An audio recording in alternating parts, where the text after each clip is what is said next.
I miss President Trump. I think we all miss President Trump. These are words from Wyoming's next representative heading to Congress. Hagman recalls a phone call with her backer for her recent Republican primary race seat win for the U.S. House of Representatives with former President Donald Trump. Hagman said, "I miss President Trump."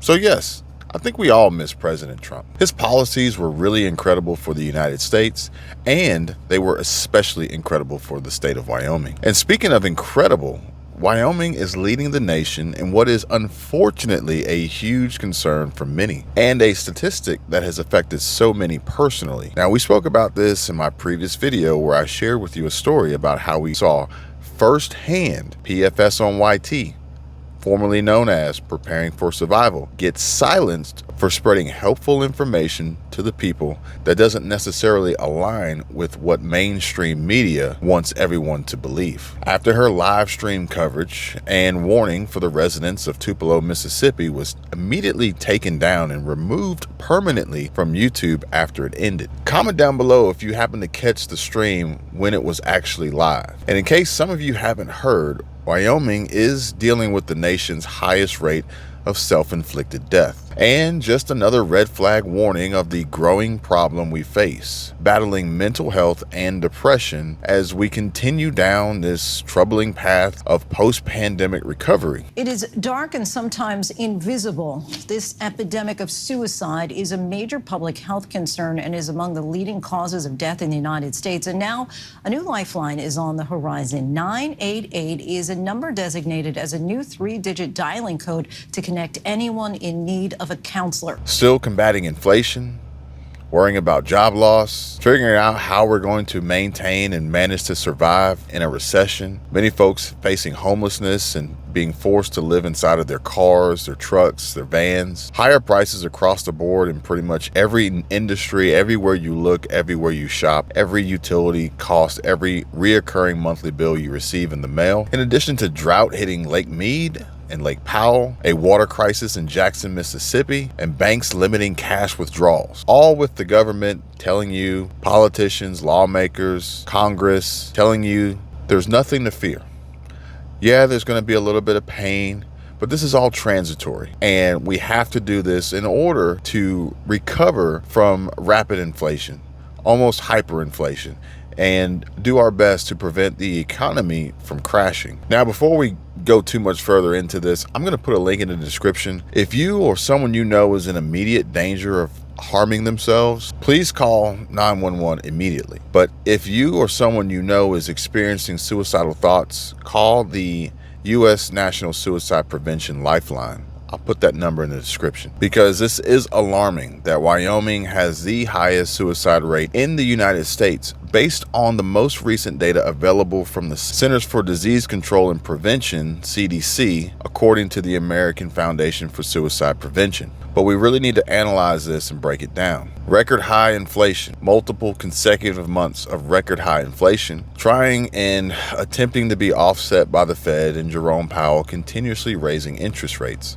further putting a strain on the housing market and buyer confidence, consumer confidence, and ability as we continue to see mortgage lenders facing potential bankruptcy, less and less mortgage applications rolling through, and even now Bank of America trying to stimulate and try to pump up interest in the housing market by offering a program that eliminates the need for down payment, eliminates the minimum credit score requirement, and no longer requires PMI or property mortgage insurance in certain cities in the US as a way to pump up and stimulate the housing market economy, and also, so they say, encourage and help in home ownership in communities and for ethnic groups and races that are typically more likely to see mortgage application denials. If you want to know more about that, I'll put a link in the description below to a video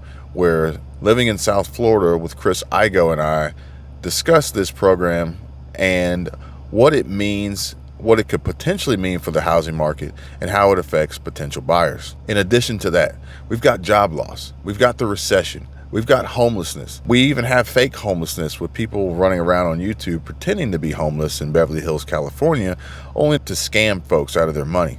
But we'll talk about that in another video. Higher prices. Food at Publix. I told you guys about this.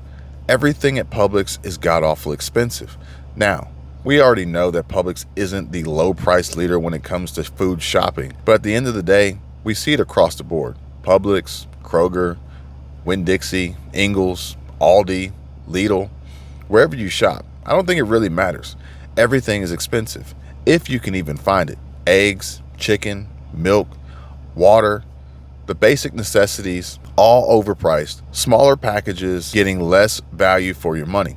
We even spoke about this with some fast food restaurants, and something just as simple as a Subway sandwich, which used to be $5 for a foot long, which was actually a foot long, is now almost $12 or more for a sandwich that's actually only measuring 10 inches long. But either way, add on top of that the troubling concerns and water shortages and drought concerns, and ultimately loss of hydroelectric power and energy hitting states affected by declines and drops in lake levels from Lake Mead and Lake Powell. We got folks in Mississippi, Jackson, Mississippi, without water, and our government basically saying, kind of sucks, but just don't drink the water. Well, why don't you do something about it? Meanwhile, we're shipping, tons of resources and boatloads of cash to other countries, including Ukraine, Israel, Taiwan, Jackson, Mississippi. Don't drink the water. Banks here are limiting cash withdrawals. People have commented. I've experienced this firsthand. Things are getting tight. People are on edge and they're afraid. They're scared. As I told you guys before, the folks at the bottom, unfortunately but true, have been at the bottom so long that these changes don't really have a huge impact on their day-to-day. Yes, life is a struggle. Barely earning enough to get by, just to make ends meet, living paycheck to paycheck, and honestly being one paycheck away from homelessness. I'm actually going to share with you guys some information about a situation that has happened to me that if it were to happen to most middle class, working class folks out there, it would really set them back in a tremendous way. But it is something that can happen and happens often that you can't predict and you can't plan for. And fortunately, our supply chain has allowed for a resolution to this problem relatively quickly, which we didn't have a few short months ago. But the price for this unforeseen problem, hiccup, speed bump, hurdle, would really hurt a lot of American people, for the simple fact that the working class and the middle class is no longer what it once was as a result of inflation and the higher prices we're seeing across the board. But the folks at the top, the high income earners, the one percenters, the rich, the wealthy, well, they can fall too. And when they fall far, and they fall hard. Stocks, crypto, Ponzi schemes, pump and dump, manipulating stocks, insider trading, the works. Gustavo Arnell, Ryan Cohen, the headlines are loaded up with folks who are out there desperate and afraid and scared. Corey Patterson, it's nonstop.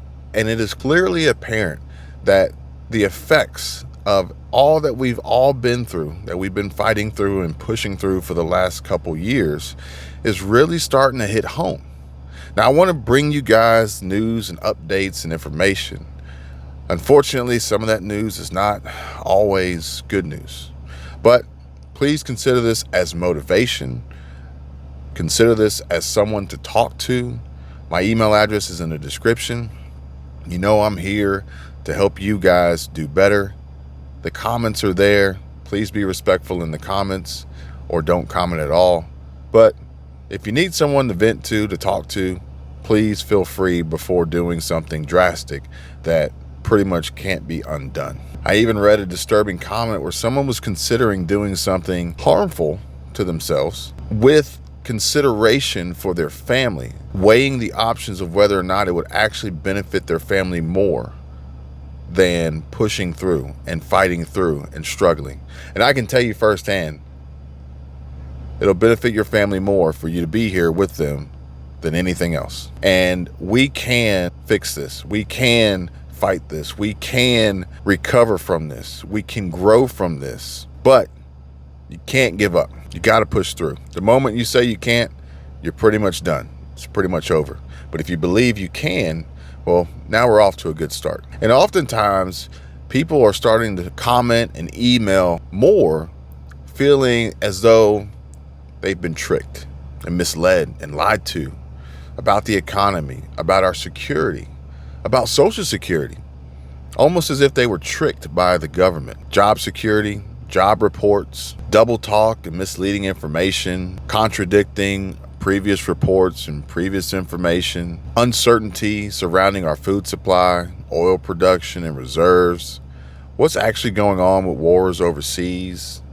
the nation's spending and budgets. Oh, and this Inflation Reduction Act. Don't get me started on that one. What a joke. But families who rely on the government's assistance programs are probably the worst off because they can get cut off at any time and with pretty much no warning whatsoever. You guys may recall, especially if you're on any of these programs, about 2 weeks ago, the EBT, the SNAP and SNAP food stamp benefit program, was it had an outage. It had a nationwide outage on a Sunday where a lot of families were doing their weekly grocery shopping and trying to get food and prepare for the coming weeks of going to work and going to school, where it's too expensive as it is to buy food on a regular basis, but it's even more expensive and damn near impossible for these families to eat out. So grocery shopping, food shopping, meal planning, meal prepping, and stockpiling and stocking up is very important, especially when there's opportunities for sales and discounts. And these folks on this government program for EBT and SNAP benefits were faced with a rude awakening when they hit these stores, only to find out that the system was down. Now, I'm not saying that the government shut the system down, but I am saying that if that was your only means of being able to provide food for your family, then you were pretty much screwed by a government-run program. And I'm sure we all can imagine, and maybe even some can comment and attest to the joys and benefits that you have to look forward to calling customer service and trying to get any aid and assistance for a program like EBT or SNAP. I can only imagine what that would be like. And we still have central bank digital currency, or CBDC, to look forward to as well. That's going to be a huge mountain to climb. But I read the emails, I see the comments. People are scared, and rightfully so, especially the middle class. The middle class folks living paycheck to paycheck, barely getting by. You guys responded. I gave you a breakdown in a video not too long ago about crunching the numbers on a single income household, or maybe a dual income household, but ultimately bringing in about $50,000 a year before tax. And when you do the math and you subtract tax and you get your net pay, so $50,000 a year would be your gross pay roughly, and you get your net pay, and then you factor in your budget of housing, your shelter, your transportation, your food, your insurance, your utilities, the basic necessities, the cell phone, all those things don't leave you with much. And to my surprise, a lot of the comments came back to reveal that $50,000 a year annually gross was more than they even earned. I'm seeing figures of $42,000 a year, $39,000 a year.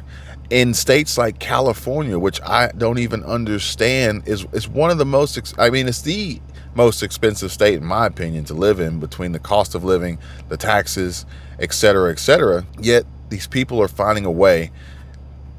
Hats off to you, finding a way. I'm not wearing a hat, but you understand what I'm saying. But hats off to you for finding a way to make that work. Your budget is immaculate. It's amazing that you're able to pull through in a state like California with that. And you guys, if you want, please comment below. I had a lot of people emailing me and saying, hey, I want to know more. I want to know more about how to make more money. And I'm very interested in what you have to share with your members about creating a YouTube channel and being able to use that to generate income. But please, if you wouldn't mind, include information about budgeting and how best to manage these low incomes of $50,000 or less. And honestly, 39,000 seemed to be like a reoccurring, maybe 38,000 was a reoccurring number for a lot of folks, and trying to dial that budget in. But I'm gonna tell you guys right now, I'm gonna be honest with you. We are all drowning in inflation. There's a saying, there's a phrase, there's a quote: rising tides lift all ships. And I gave you guys an analogy about how inflation, and this was actually a conversation and a discussion that I was having with my wife, PFS on YT, and economic prepper just the other day, about how we would relate water and housing and the levels of, multi-story construction as the income brackets of people, and the water was in relation to inflation. And when I say rising tides lift all ships, we're all affected by inflation. As the water rises, as inflation rises, it affects everyone. Now, granted, it's going to affect everyone differently. And that's the key here, is the fact that if you are in that $37,000, $38,000, $39,000 a year gross, I'm talking before tax, income bracket, the rise of inflation is going to hit you hardest, and it's going to hit you soonest. So even if we were to discuss now of ways and methods and strategies to make sure your budget is just as tight as possible, any incremental percentage increase of inflation that we're expected to see is going to wipe your budget out. Basically, the solution is, one, we need to reduce inflation. We need to curb inflation and actually try to find a way to influence deflation and have these prices come back down. That's number one. Number two, the Fed is trying to combat inflation with rising interest rates. So if you're carrying any debts on any credit cards, any revolving credit that is adjustable rate, you got to get rid of it. But at the end of the day, when it's all said and done, if all those remain a constant, you got to make more money. You got to make more money, because if you're living paycheck to paycheck now, if you're on a government assistance program, if you're considered to be on a fixed income, well, if none of those variables of your income change and they stay the same and or are reduced, as goods, services, utilities, necessities, food, shopping, whatever it may be, gas gets more expensive as a result of inflation, possibly as a result of shortages in the supply increasing the demand, which we're still waiting to see the outcome of the possible railroad workers union strike, which could have devastating effects and consequences for us all. But based on that, if those cause prices to continuously rise and your income remains the same and it's not increased, then you are at a disadvantage, and ultimately you're in a sinking ship, if that makes sense. But the biggest problem with this is the fact that this takes a huge toll, with added stress further deteriorating many people's mental health as they worry and they stress and they fear and they panic over being crushed by inflation, being crushed by our government, basically. I mean, not to say that they could come in and stop this from happening, because we all know what happens when they do that. I mean, look where we are here today. Now, pumping money into the economy isn't necessarily the smartest thing to do when folks are struggling as a result of inflation. Now, I've watched many other channels. You guys may have actually heard my name mentioned on Stephen Gardner's channel, but you guys may have seen me on some other channels, or maybe even watched the video where I gave you guys a little update on the status of a potential stimulus check coming after having watched Clear Value Tax and his explanation on what could possibly be likely coming out of Congress, coming out of the White House for a stimulus check.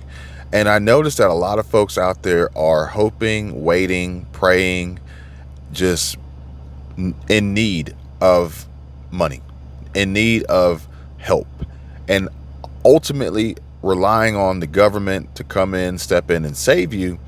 And like I said, I want to bring you guys news. I want to bring you guys updates, but I also want to bring you guys the truth. And I don't see it happening anytime soon. I think that they have made their bed and now they have to lay in it. And ultimately, the American people are going to pay the price. And the lower the income bracket you're in, the harder it's going to be for you to pay that price. And we've seen it across the board. We've seen it with food prices. We've seen it with gas prices. We've seen it with real estate prices. We've seen it with utility costs. We've seen it with everything.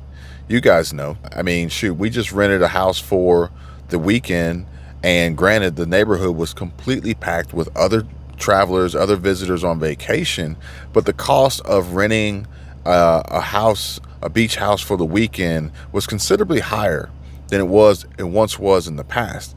And we had the family over, and we were actually having conversations and talking about where prices have gone over the years, where gas prices used to be, where movie ticket prices once were. You know, my mom actually told me, she's like, I remember, being able to buy things at the store, and she was telling me stories. It was a nickel, it was a penny. It's crazy where we are today, and this is inflation. Now, granted, at the same time, people's income has increased over time with inflation, but typically most people's income doesn't increase at and or above the rate of inflation. And we're seeing that more so now. We're seeing job loss. We're seeing Bed Bath & Beyond stores closing 150 stores, affecting thousands of people's employment. We're seeing multiple companies across the country laying people off. We're seeing stores like Walmart, big major retailers like Walmart, closing stores. We have companies making announcements and warnings of hiring freezes and possible mass layoffs. The holiday season is going to be a telltale sign. And I'm telling you guys now, I told you before, you may want to go ahead and let everybody know that Christmas is going to be a little light this year. But at the end of the day, it is a struggle. These negative consequences that we are experiencing, that we're facing as we're attempting to recover from this pandemic and get back on track, so to speak, is causing a lot of pain, a lot of grief, a lot of heartache on many. And what it does is it really is going to take a toll on a lot of people mentally, as they are mentally beaten down and broken. But don't let that happen. Take a deep breath, relax, stay calm, talk to people, talk to friends, talk to family. Let's figure out a way to solve this problem versus just continuously talking about how bad of a problem it is. We know it's a problem. We got to fix it. And we need to do it in a logical way that will set us up in the future, so that as these problems continue to occur, we're somewhat insulated from them, and they don't take us out of the knees and just like choke us out and suffocate us like they are doing right now. So if you guys need help with anything, go ahead. My information's in the description. Contact me. Keep the emails coming. A lot of you guys are asking about the YouTube program. You're asking about how can I get my channel started? How can I make money? A lot of you guys are saying that this information is very helpful. Thank you for providing it. This is helping me along my way. I'm starting to gain subscribers. I'm getting more views now. I even have a handful of folks saying that they're nearing the level of being able to apply for monetization. And I want to answer a question that I received a couple times, and it was, can I join the group even if I don't have a YouTube channel? And the answer is yes. Of course you can join. And it doesn't take much or long to start a YouTube channel, and I can show you guys how to do it and get you guys on track to starting to optimize your channels, getting them ready for the algorithm, for SEO, creating content, building a subscriber base, getting views, and ultimately putting you on the path to being able to apply for YouTube's partner program and earn ad revenue through ads that are played on your videos from Google AdSense that don't cost the viewers a dime. And this is just one way of finding a possible alternative passive income stream, side hustle, small business solution to help you fight inflation. And then we can build and grow on that in just other ways and other ideas and other methods. But we got to do something before it's too late, because inflation's going nowhere anytime soon but up. We don't have a lot of support from the folks in Washington, at least not right now. Maybe we'll get some temporary talks of relief closer to midterm elections, but that's just going to be more gaslighting and more smoke blowing up our ass. If you want to see change, if you want actionable solutions, you got to take action yourself. You got to put your foot down. You got to start making plans and doing things that are hard when they're easy. Fortunately for you, there's tons of opportunity out there. There's tons of resources, and I just want to see you guys do well. I don't want to see you guys getting swallowed up and wiped out and drowning in inflation. You guys take care. Be safe. I'll see you real soon. Bye.